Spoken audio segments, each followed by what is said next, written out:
বেগুন পোড়া দিয়ে পরোটা খাননি তো বন্ধুরা? আমিও বাপের জন্মে খাইনি, প্রথম বানিয়ে ফেলেছি। দেখুন দারুণ টেস্টি। ছেলেরা বলল হাতে যেন না লাগে, সেইভাবে বানিয়ে ফেলো।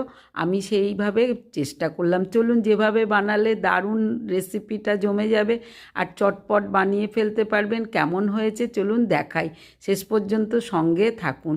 এটা বানানোর জন্য যে যে উপকরণগুলো লাগবে দেখুন: মূলো, শসা, ধনেপাতা, বেগুন পোড়া, লঙ্কা, আরও যেগুলো পেঁয়াজ, মূলো সমস্ত নিয়ে নিয়েছি। বিট গাজরও নিতে পারেন। যাই হোক, এই উপকরণগুলোর সঙ্গে দুটো লেচি নিয়ে নিয়েছি। নিয়ে এখন লেচিটা বেলে নেব। এইভাবে বেশ যতটা বড় হয় একটু ময়ান দিয়ে মাখবেন, তাহলেই হবে। ব্যাস, বড় করে তো একটা বানিয়েই ফেললাম। এইবার রেডি হয়ে গেছে।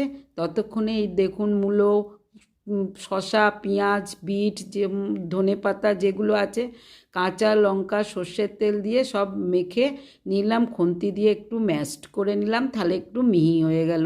এবার সর্ষের তেল যোগ করুন। দেওয়ার পরে একটু লঙ্কাটা বেশি করে দিয়ে সুন্দরভাবে মাখুন। আর ধনেপাতা দিয়ে তো দারুণ লাগে।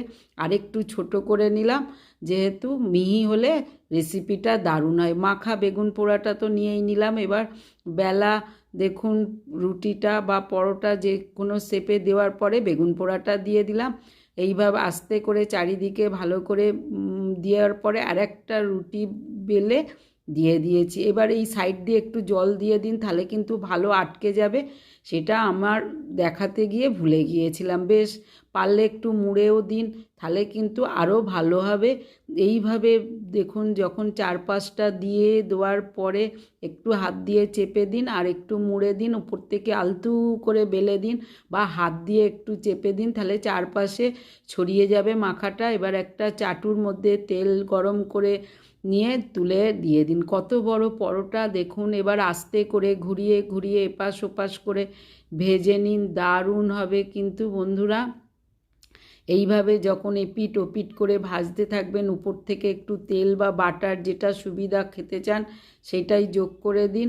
ব্যাস, ফুলে যাচ্ছে, দেখতেই পাচ্ছেন এরকম ফুলকো ফুলকো বেগুন পুরিয়া পরোটা, যা দারুণ টেস্ট বন্ধুরা। ব্যাস, রেডি করে নামিয়ে নিন। এপিট ওপিট করে ভেজে নিন, কাঁচা তো থাকবে না। উপর থেকে অবশ্যই কাসুন্দি দিন, সস দেবেন না। বেশি খেলে বেশি দিন। আর ভালো করে মাখিয়ে নিন, পিস করে ছোট ছোট করে কেটে নিন। গরম গরম বেগুন পোড়া পরোটা ব্যাস পরিবেশন করে দিন। দারুণ টেস্টি বন্ধুরা। শীতের দিনে এক স্পেশাল রেসিপি আজ আসি। কেমন হয়েছে জানাবেন। আমি তো এখন খাই, সঙ্গে থাকুন। Bye bye.